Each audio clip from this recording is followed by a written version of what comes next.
back to whatever it is going back to. Okay. Is So he's probably. it's the same. It's just putting cabinet members on.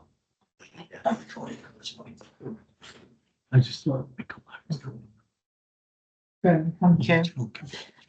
Can I just say welcome to everybody and thank you for coming. We have one substantial item on the agenda, and so if we go straight into business, are there any apologies for absence? Yes, Chair. Councillor Bob Harris has given his apologies. Well, thank you. Are there any declarations of interest at all? Yeah, my regular one is I'm an associate trainer for Children's Aid who received money from the Bishop's office. So yeah, that's that one. Thank you. And my one for safe veterans within my portfolio. Well, thank you. Anyone else? And just myself, I'm Chief Exec of Safer Wales, and as a charity, we do receive some funding from the Commissioner's Office. Okay, so if we go into minutes of the previous meeting, if I do both at the same time, so accuracy and any matters arising, I don't believe there are any. So on page 1, any accuracy issues I can see? Yes, the co-opties, that came up in the last meeting as well, so it hasn't been rectified. Right, yeah, Yeah, I'm a local councillor. brilliant, thank you. Apologies. If we can change Yeah. that, thanks, Simon. So page 2, Actually, sorry, just back to No, page go one. on. It actually has Mark Tribe listed as being oh yeah, present, so Yeah. he wasn't. Yeah, he so, wasn't. yeah. So I'm just thank you. No, I didn't pick that up, thank you. Are there any, and everyone else happy? Page 2. There's no actions, everything okay that. And obviously we've done the report, the report and that's been announced, so there's no further actions. Right, thank you. So if we go on to agenda item 4, I believe that we have, are you okay to go and? I'll go get see the if the Commissioner. I'm going to put is the camera onto the back of it. Okay, thank you.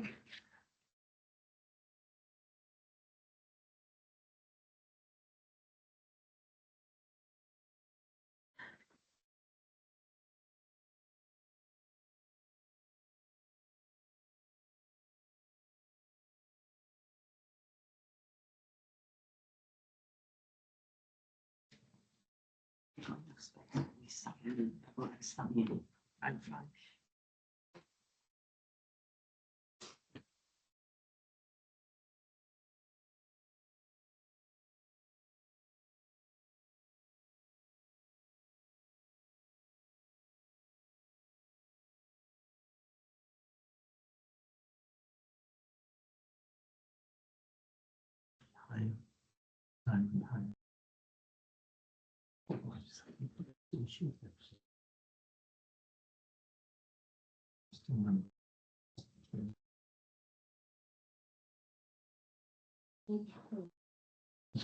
So,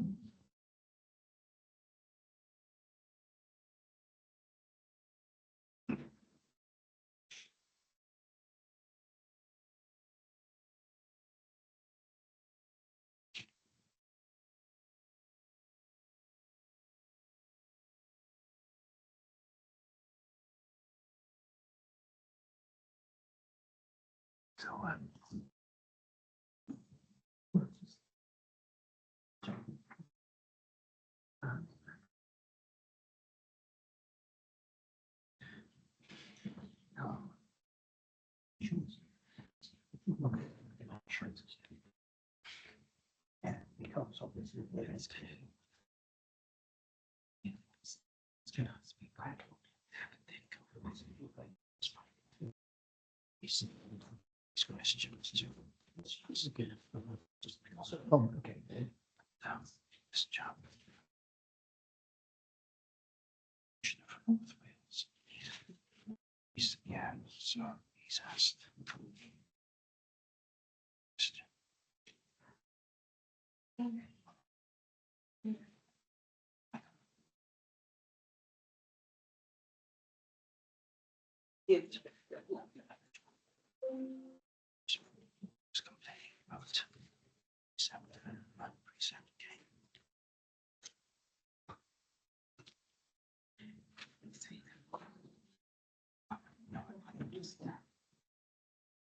Morning. Morning, welcome. Yeah.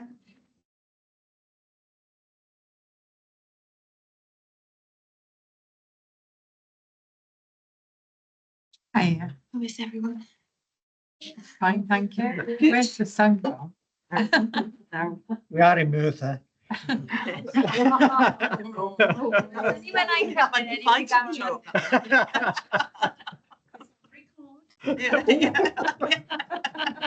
My family, they always one jumper colder than everywhere else. Yeah. It's hiding behind the clouds, so we're all right. So, thank you. So we're just on the main agenda item, which is the report for proposing the reappointment of the Chief Constable of South Wales Police. Commissioner, I'm not sure if you would like to introduce the report or speak to it. Yeah, thank you very much, Chair, and Boris, good morning, everyone. So I just wanted to begin by setting out what I'm asking of the panel today and why, and then I'm going to hand over to Lee to take you through some of the process that we've gone through and further rationale behind decision before obviously opening up to questions. So the paper before you, as you will have had opportunity to read, relates to my decision to support the reappointment of the current Chief Constable, Jeremy Vaughan, and the South Wales Police under what is a nationally recognised retire and rejoin scheme. This is a lawful and established mechanism used across policing in England and Wales, including at Chief Constable level, and is grounded in both national guidance and police regulations. This approach is necessary because of changes to police pension schemes over time that mean that some senior police officers would otherwise have to leave policing altogether simply to be able to access their pension. The retire and rejoin scheme allows experienced leaders to step away briefly for pension purposes and then lawfully return, avoiding unnecessary loss of leadership and stability. Without the short break that is being proposed in the paper in terms of breaking service, taking a pension and returning to work can result in large and unnecessary tax charges. And that's not just for the individual. More importantly, from my perspective, that is tax charges that could affect the public purse. The retire and rejoin scheme allows this to be handled properly whilst maintaining leadership stability for the public. So indeed, at the heart of this decision, it's about leadership continuity and stability, especially when faced with what is being described nationally as the biggest reforms to policing in 200 years. Policing in South Wales is, like everywhere, is also operating in very complex and demanding environment. And we're consolidating the gains made through the recent police uplift programme, managing sustained demand, and as stated, actively preparing for what has been described nationally as the most significant police reforms in a generation. Operationally, South Wales Police is also preparing for a significant role in the Euros in 2028, which is being described by UK policing as the biggest joint policing operation ever hosted by UK and Ireland. And that's requiring unprecedented coordination across forces. This is a complex and large-scale public order and public safety. So we have a number of significant developments, both operationally and strategically, all aligning at the same time in 2028. All of which have informed my decision in relation to this matter. So I also want to note importantly that South Wales Police has received consistently positive independent feedback from recent HMI inspections, reflecting the continuous improvement in performance, governance and operational effectiveness. And obviously much of this work, as you already know, has been led by the current Chief Constable and has been reported to this panel at the end of last year and as recently as February this year during precept setting discussions where that operational performance was articulated to you as a panel, and you helpfully acknowledged and took assurance in terms of leadership, delivery and direction. It's also relevant that Chief Constable's current contract runs until September 2027. So that's the contract that he is currently subject to. So without this proposal, there is a real prospect that he could choose to leave policing at that point or earlier, purely because of pension and tax considerations. So by bringing this proposal forward now, I'm seeking to secure continuity of leadership beyond that point through a defined lawful extension rather than risk avoidable disruption at a critical time for the force and for policing nationally. So as Police and Crime Commissioner, I have a statutory responsibility to secure the maintenance of an efficient and effective police force for the communities we serve. And in my judgment, maintaining experienced and proven leadership at this point best serves that duty. So I want to be absolutely clear on one point, that this decision is not about operational direction. It's about governance, legality, ensuring continuity of leadership that I as a PCC am responsible and accountable for. So I recognise that the retire and rejoin arrangements can raise questions, and particularly around process, transparency and propriety. This is why I've chosen to bring this proposal to panel today for scrutiny, even where the legal framework does not require a refresh recruitment exercise. I promised you that I wish to be as transparent in my decision making and open in terms of dialogue with you as a panel. So I've also taken independent legal advice, which again, I am going to ask Lee to walk you through so that you understand the process in detail that we've gone through and the considerations. So I'm going to ask Lee in his capacity as my monitoring officer to explain the legal basis for the approach, including why the reappointment process is lawful, proportionate and consistent with national guidance, and obviously to address questions that you may have today. And also I'm hoping that we will address the questions that you have raised in the pre-meet session that you had last week. So I'm going to pause there, and unless there is any immediate comments, I'm going to hand over to Lee to take you through some of the mechanics. Thanks. Yeah, actually, you've helped me. Thank you for the message that Simon sent on Friday. So hopefully you received the email back with some of the clarifications there, I hope that answered some of the immediate questions. They were things I was would look to address for this meeting as well anyway, but you've obviously got it in writing as well, so hopefully that was helpful. We also have the benefit in this situation, it's not something that's happened overnight. Actually, an initial request came in some months ago, so to reassure the panel and certainly to reassure myself, I guess, in terms of the Commissioner's decision-making process, very aware that we've learned from other areas where this has been a request has been processed. In fact, over the last few years, there are 6 or 7 of other instances where this has been supported. It is legally, it's something under the Police Reform and Social Responsibility Act. I always hate that act because it's such a mouthful. There is a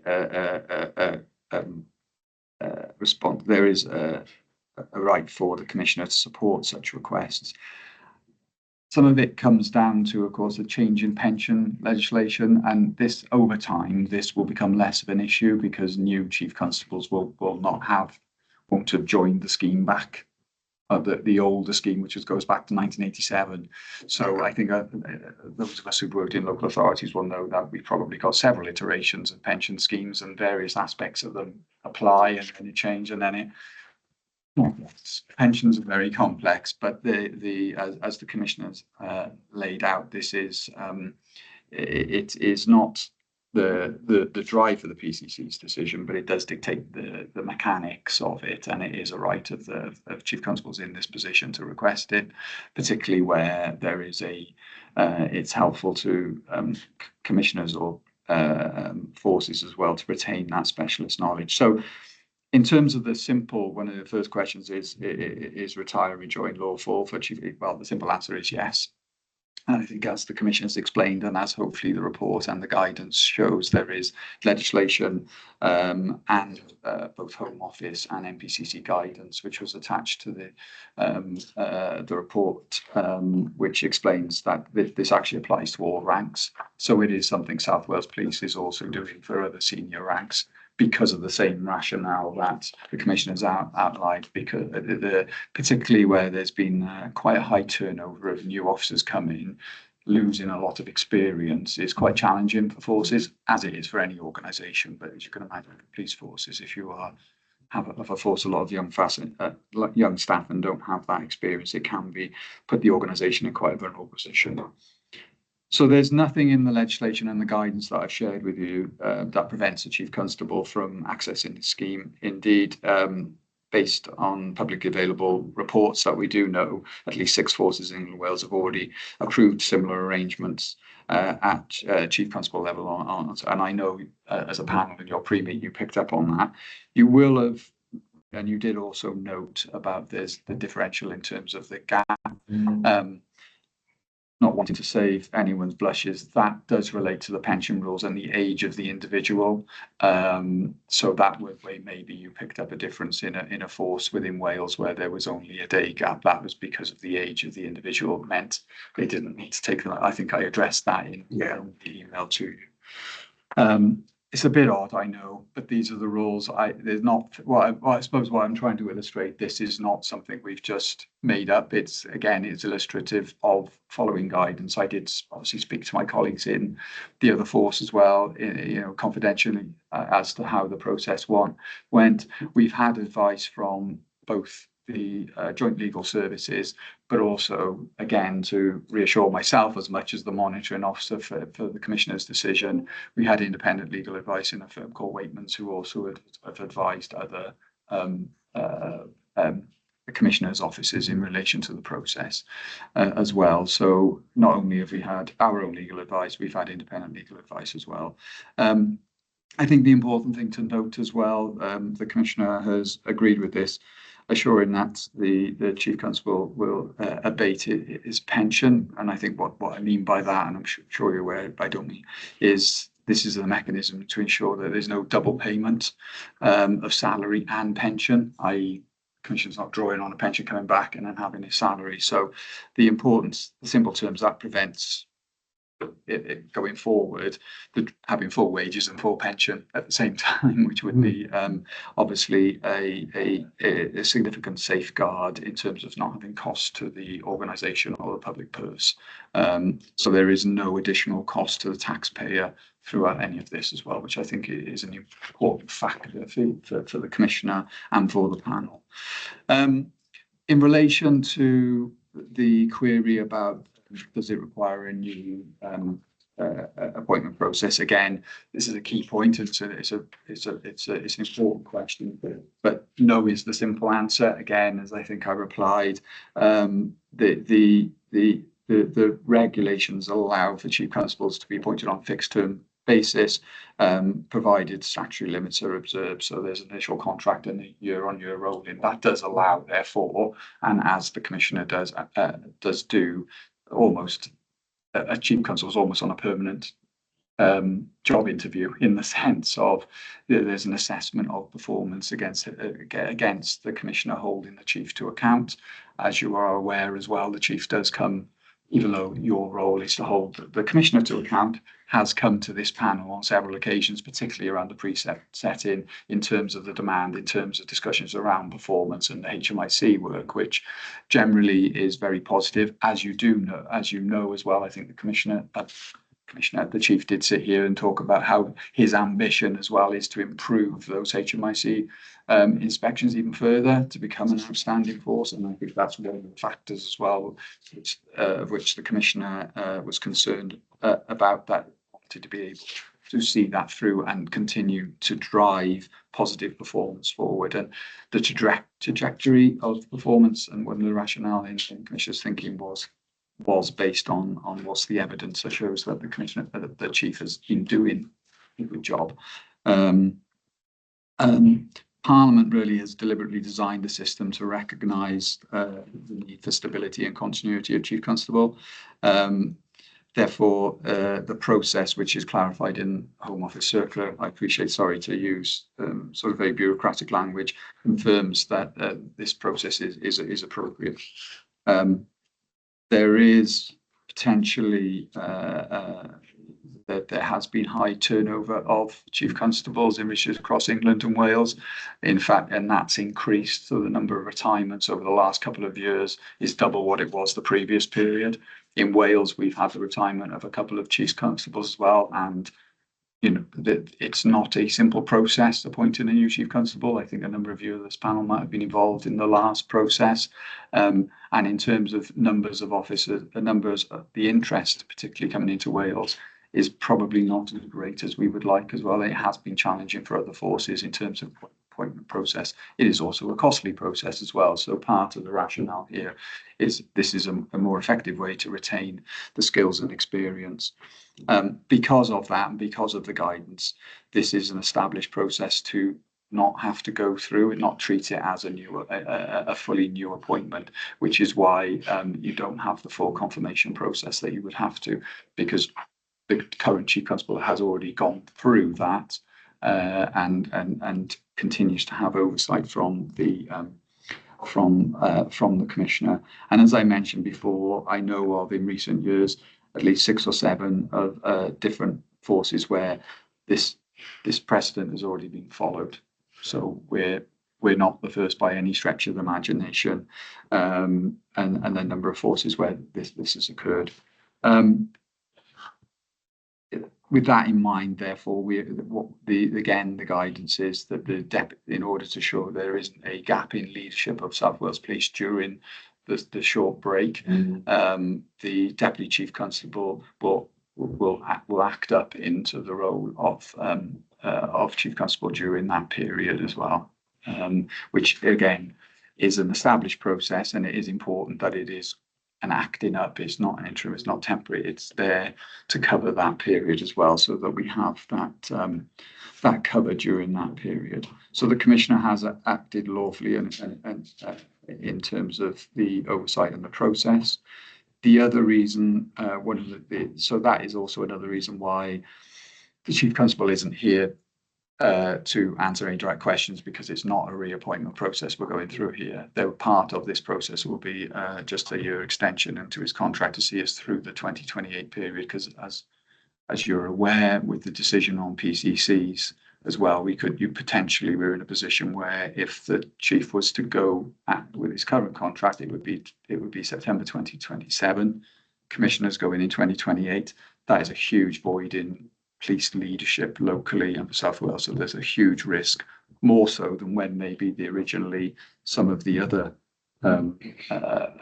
retire and rehire chiefs, because we've got this change in the policing landscape. So again, would be a concern, I think, for the public, no doubt for yourself as well, in terms of losing experience all at the same time would be extremely risky. So therefore, I think it's really important. I think an added, not necessarily, but there's another, I think we are in pre-election period right now as well, and I think having operational policing potentially in a position where they may be drawn into what could be seen as any political conversation is also a potential risk as well. So we are just erring on the side of caution in terms of this as well. And of course, this panel is discussing an individual. It's probably not the most appropriate to have the individual present as well. So the process for today as well, it's necessarily prescribed in terms of the role of the panel, the commissioner wishing to be open and transparent, and hence the report that we are bringing today to reassure you, I hope, that the proposal is lawful, proportionate and consistent with legislation, national guidance, and is firmly within the Commissioner's statutory discretion. So the role, though, is for you to be able to be aware and have some oversight of the PCC reasoning and process. It's not a return to the recruitment exercise, just to reassure you, and it's just to give you an overview of everything that we have gone through to date, and hopefully that sort of adds a little bit more of context to the written response which I provided to you on Friday. But if there are any questions or anything I can ask in terms of the concerns that you raised, more than happy to answer questions, Chair. Yeah, thank you, and thank you for the response that you gave, because I realise it's been quite a quick turnaround for you with that response, so we are really grateful for that. I'm going to open it to the floor. Does anyone have any questions they wish to ask the Commissioner or me? Louisa? Thank you for just to reiterate, Bernie, thank you for the email. It was very detailed and really give a good understanding. Just after a little bit of clarity around the contract, his contract. So when he was reappointed early autumn, his contract ends in 27, but does that mean it's renewed past 28 then? Just a bit of clarity on how that is panning out there. So in terms of my decision will be to extend the contract to the end of 28. So So, and really the principal rationale behind my decision was making sure that there was continuity of leadership across that change period. So from next year onwards, both the governance situation is going to start managing transition from one body to the next. And obviously there's wider reforms ongoing, which at the moment we are uncertain on. So for me, having that continuity of leadership across the force to that end date made more organisational business sense to me than sticking with the 2027, which I think would have been a massive change right in the eye of some really significant planning and present a risk. Do you feel confident that our transition period is enough time with all the changes that's on the horizon? I think it takes us through the immediate period. Obviously, we are going to be planning transition certainly from our office from now. Also, it will give the new body and new governance body, whatever that looks like, then the opportunity to reassess the situation and take decisions on it. So I feel that I'm taking a decision up to the length of time that I feel is appropriate for me before a new body comes in, then to be able to take a view on what happens next. And obviously that will be down to them. Just in terms of the contract, it's not a new process. It'll be the Same terms. same terms and conditions. Yeah, sorry, I should have qualified that as well. There'll be no change to T's and C's. Yeah. I noticed Sean and then. Yeah, thanks again for the report and your email update. So just so I got to test my understanding, is Jeremy's contract will be up in September next year? September 27, yes. Yeah. September 27. So it'll be a month and a day break. Yeah. And so it'll be his new contract then will run till the end of October in 2028. Yeah. So it's September he finishes, a month and 1 day. So it's October the 2nd, if you like. And then it runs for a fixed term for 1 year after that. Is that right?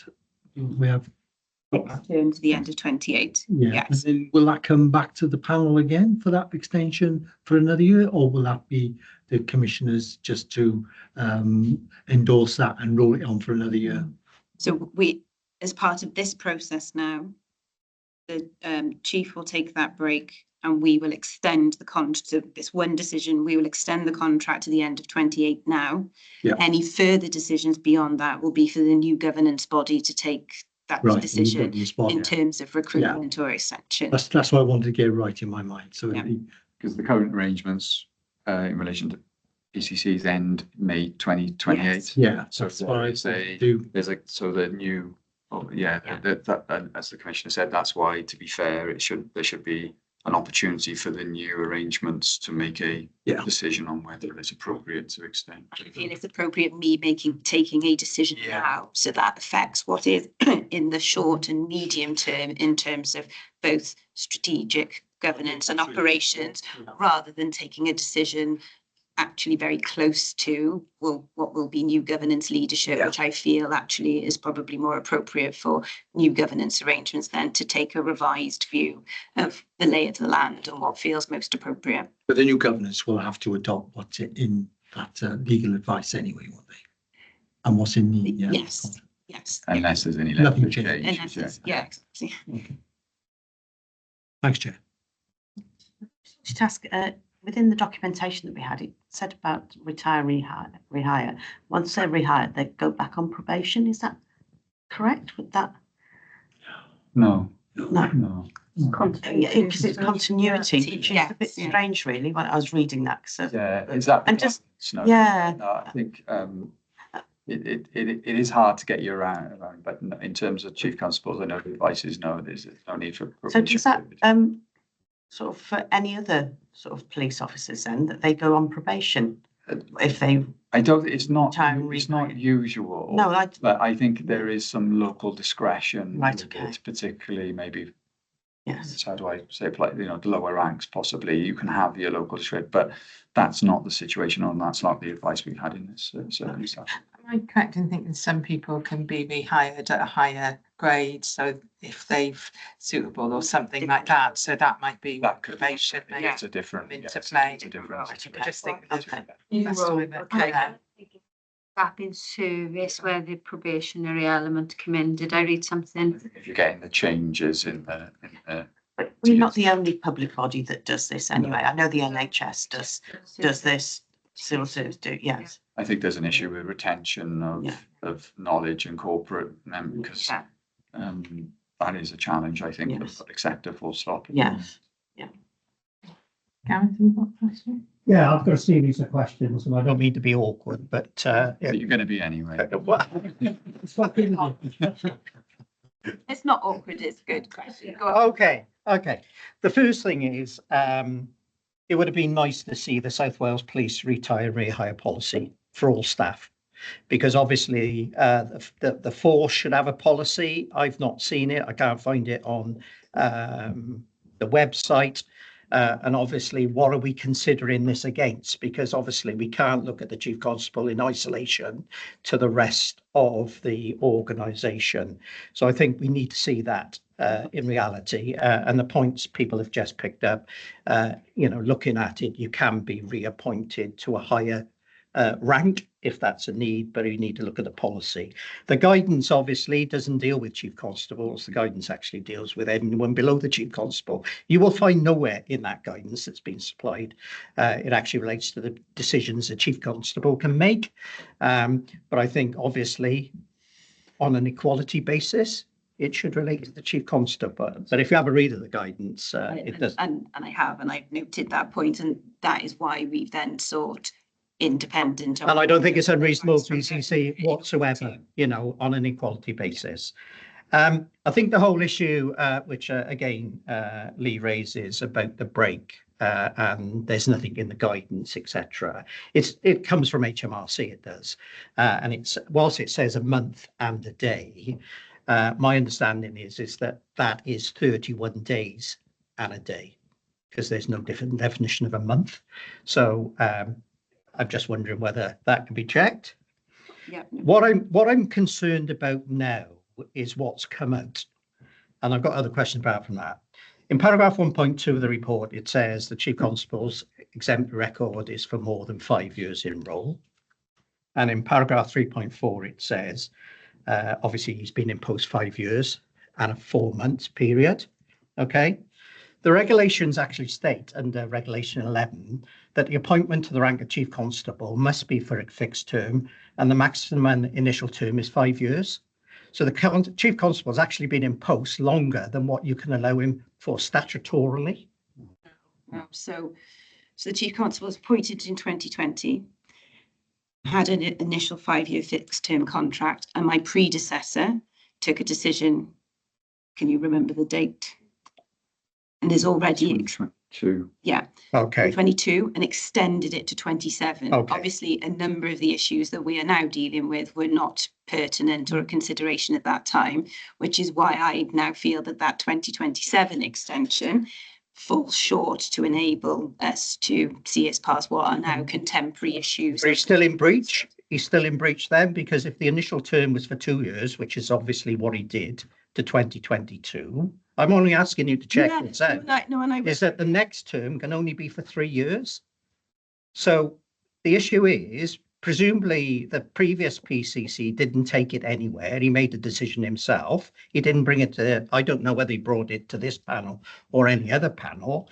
I don't know whether he's got the power to do that. I've got no idea. And again, I think the point you quite rightly made is, with all due respect to you, basically about being open and transparent. My understanding is the guidance says actually you do need the approval of the Police and Crime Panel to make that rehire and retire policy. So, Lee said it doesn't need it, but I think someone just needs to check it and that.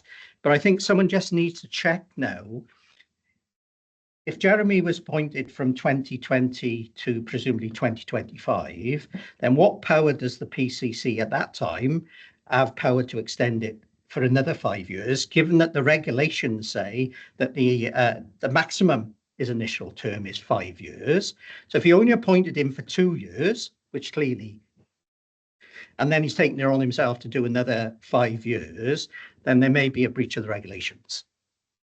This was checked with the legal team, and there's not. I'll put something right into it. Yeah, I think not- it's not- that just needs to be, because otherwise, you know, I don't know whether that question has been put to them, but in Yeah, accordance no. with the Yeah. regulations, It- and it would be it's- worthwhile seeing. But absolutely for completeness. Yeah. Happy to come back to you. Because otherwise you could just go on and on and on. Has In been. some respects, the PCC, I'm not saying it's yourself, you're being very open and transparent, so. No, what you'll find is if you want to go beyond, it's a bit of a rule of thumb. There's a maximum of 8 years, but you can go beyond that. But with the Secretary of Secretary, State said, yeah. yeah. And we check, So that's we what checked we all of checked all that. of that. So we are aware. of But it. there are checks and balances only. It says a maximum of 5 years. And that's why I've taken legal advice Yeah, on and it. then- As the monitoring officer, I've Okay. checked it. So I'm reassuring you as the monitoring officer of the panel that Commissioner has taken the appropriate space. Yeah. And we haven't breached. I think it would be useful to see the PCC's report about extending it from 2022 to 2027, Oh, the previous commissioners. Okay. because how can you make a decision without seeing it? You know, I don't know what was said. Was there a report? There has certainly been, I'd have to double check. There's a new report, and I think it was referred to in reports and the financial planning and the extension. So I'll come back to you on that. Yeah, because if we're going to be open and transparent about this, what I'm just a bit concerned is where is this information So- for us to make the decision? Well, I know, I can assure you that I've said, I mean, you can have, you know, as the monitoring officer, I've checked this, and we've had legal advice both from our joint legal team and Wakeman's, the independent legal team. In terms of the terms, that was clarified that it was appropriate. I'm not disputing. No, well, you are disputing it, and I'm I'm not just making disputing. it very clear that. Okay. Right. Okay, then as part of the report process then, surely we should have been able to see that. This is a report. decision of the PCC, you're the Okay. previous PCC, so. Okay. and you're here to question the current PCC. Right, okay. There's a question about the fixed term contract, which obviously Sean's raised. It would be useful to get the dates in the report. So it's the Chief Constable wishes to retire in September. What date in September is he retired? Is it the end of September? So if it's 30th of September or whatever. And then what is the dates of the fixed term contract, the next contract going forward? Because obviously once he terminates, I assume, again, subject to be interested in your advice, is that once he terminates, that contract comes to an end. So his contract, which was extended till 27, comes to presumably an end. And then I assume from that date then, again, is the maximum term 3 years. So post today, I will be in dialogue with the Chief Constable about the appropriate point in which to take that break. And we will obviously then set in train in documentation the dates and the specifics. My proposal would be that I will bring an update report to this panel when we sit in June, so that then all of the practicalities that have been worked through post tense for information then can be raised and shared. That's okay. It's just knowing what the exact dates are, because I think because at the moment they're not exact, are they there? This is what end of, Yeah. you said, whatever, Through- with Sean through raised. Work through those practicalities post this as Yeah, a but- process, and then we'll report back. Given the intervening period of a month and a day, I understand there's also a requirement for the Chief Constable to be re-vetted and reattested, because obviously he's no longer the Chief Constable on the day he finishes. He's no longer a police officer on, I assume, the day, and therefore he has to be re-vetted and reattested. He's done every year anyway. Yeah. Is he vetted ever? That's okay. Lovely. The issue around the cost of appointing the acting up Chief Constable, then I assume there's a cost to that, because they all like their rank badges and new hats and et cetera, et cetera. people can frown, having been in the police service 42 years myself, as a special constable, they do like their rank badges and their hats. And I'm just wanting to ensure is that, you know, that cost is kept to a minimum, because obviously the law requires you to provide to have a chief constable. So therefore, I assume whoever is acting out would have the Yes, and the salaries are set nationally, as you Yeah, know. yeah. So we, Well, let's deal with that. My final question then is, if you're going to appoint an acting chief constable, are you going to pay them a salary, or are you going to consider paying them an honorarium? Which you've got power to do under the legislation and Home Office Circular 002. we will follow the 218. guidance of the circular, yeah. Yeah, so you can pay an honorarium, which is obviously then less Yeah. than the Yeah, for that month. Okay. Thank you very much for that. Thank you for your answers. I'm just going to do a check if anyone else, has anyone else got any questions that they want to ask of? There was something, some of what I was going to ask have been covered, particularly with you two. I think what would be interesting, because I'm conscious that there's this transition period that we'll be going through, and then there'll be a new governance structure. And so for the chief constable, I think you're really clear in why you're going to the term, and I'm really grateful for that, because that clarity is really useful. It just got me thinking then, because obviously there's other officers across the force who are in a similar position, and I'm just thinking of that leadership. So not for today, but maybe for a future meeting, it might be useful to get that resilience, just a map out of that resilience of the force in relation to particularly the more senior ranks that may be having to do this. I know that just for that assurance of that resilience over time, really, that we don't get a cliff edge in 2028 as well. And my intention in any of it, you know, as the panel and as part of the overall governance arrangements, my intention would be to make sure that you're kept updated at regular quarterly panel meetings, even if there's not anything for substantive discussion. It's important that you understand where we're at on that journey, and therefore what steps might be being taken over the coming couple of years, because it's going to be quite unprecedented moving from one model to the next once we're clear on what that direction of travel is. So absolutely take your point, Chair, and we'll come back to you on that. Thank you. I'm conscious. Oh, Sean, sorry. Yeah, can I just one question, Chair? So presumably that month and one day we'll be without a chief constable and operating. No, You know, that's an right. acting chief constable. So presumably the deputy will step in there. Actor. And would that be the same? I mean, Jeremy is in good health and keeps himself really fit. You can see that. But in the hopefully, God willing, he doesn't fall into poor health. But if there was a period, an extended period of ill health, presumably the deputy, Jason, would slot in again as a deputy. It tends to be the standard arrangement that the deputy would act at that chief constable was unavailable for a period of time. Obviously, if that becomes prolonged, there would be a question of need then to think about. But it would only be for a year into anyway, because it's a substantive yearly recruitment. contract, yeah. But Okay. as you said, Touchwood, the Touch chief wood, yeah. constable is in good health and will lead us through across the next couple of years. Thank you, Sean. Sorry, but sorry, just one. No, it's not a matter for you, PCC, but obviously once the chief constable, the acting or whatever they are, acting chief constable is appointed, then there is a requirement to have a deputy as well by law.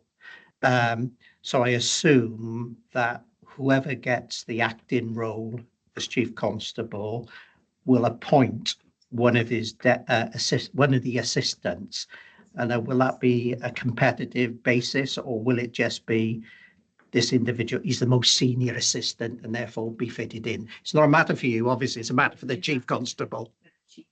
To determine, but Yeah. again, take your point. So Okay. Can I just put in a supplementary there? So it wouldn't automatically be the deputy chief constable, it'd have to be appointed? No, so the deputy chief constable would be the acting chief constable.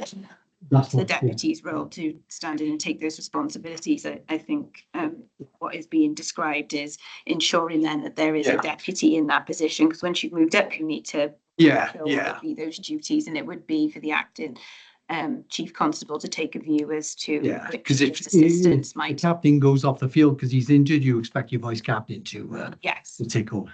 And those acting and temporary arrangements, occur across police that, because of a command structure, there is not, space to have gaps in critical leadership positions. And so this goes on, on a regular basis. But again, to be able to report back on any detail, as I said, I'll make sure in June's meeting that practicalities are communicated and. So as a panel. although it's expected the deputy will take over, or the vice captain will take over, it has to be ratified and appointed, or is it just automatic? It's automatic. The deputy will automatic. just be appointed in. Okay, thanks, Chair. I just want to thank you because obviously you've had a number of questions. You have been really transparent. Thank you for that reassurance as well you've given in relation to getting legal advice on the matter for the previous decision, because that's useful to have. So thank you for that. So currently, unless anyone's got any other questions now, so. For the panel, our current decision in relating to the principle of that retire and rejoin, and whether we're satisfied that the commissioner has been thorough in her assessment, objective, that it's based on merit, and that there's transparency within this process. So I don't know whether I'm going to look to Simon now, whether should we take a vote? Yeah, Do we need take to a do vote. that with the commissioner Technically, here? the panel can veto this. You need 8 of the full membership of the panel to do that. But I think what the panel needs to be looking at is the panel satisfied the commission has undertaken a thorough, objective, merit-based, fair and transparent recruitment reappointment process? And if you are, then obviously you would vote in favour of the proposal. So would it be when we've done this before, there's been times where the commissioner's left, or do we do that? Or I'm sorry, I'm just taking a It view. doesn't matter. Or are we happy to do the vote? Well, with your permission, Chair, I'd like it to be minuted that, and I'm sure how others feel that, I'm really happy that the chief is taking this on, because I feel he's done a great job, and I think it certainly goes with my blessing. I know it does with the commissioners too, but I'd like that minuted if you could. And obviously he meets the minimum standard, the 10 minimum standards for rejoiner. Yeah. By a country mile. So I'd like that minuted, that it's with our blessing. Thank you. Personally, I feel the same. I think we're lucky that he's staying on. Yeah, So absolutely. it's that. I agree entirely with what everyone said, but there is a slight issue about dates and technicality of exactly the dates. And we're going to get an update from you, which is helpful. So I think that it needs to be noted with the proviso of those being of parity, because we've talked about both October as being a date and the end of 2027, which are different dates. Yes. So, and so I feel a bit confused about the dates, really. We'll have that in June. Just a quick clarity, that his current contract is to September 2027. And we're extending that contract to end of 2028. Right. It's 12 months from Yeah. September. Okay. I think now I'm clear. We're bringing this Yeah. decision early Yeah. so that we can No, take that's- that that makes opportunity to sense, take the yeah. break whilst, now appropriately, so that we then take the extension decision. I will come back then with some of those practicalities to arrangements once they're finalised. But you'll come back on the same terms, presumably with Yeah. With sickness and holidays and Yeah, everything. same terms, no change. Yeah. Yeah, you won't come back for a year and then take his holiday and sign it for his back date. And the reason part of the reason as well is wanting to bring the report here Yeah. with coming back in June, as the Commissioner said, with confirming the dates, because it would be presumptuous to have confirmed all of that if there were going to be any issues that we needed to address. Perfect. So, yeah. I've had a request that we just have a few minutes to discuss something, to take a break. Do you mind if we do that for a couple of minutes, please? Thank you. To the recording. Okay, thank you.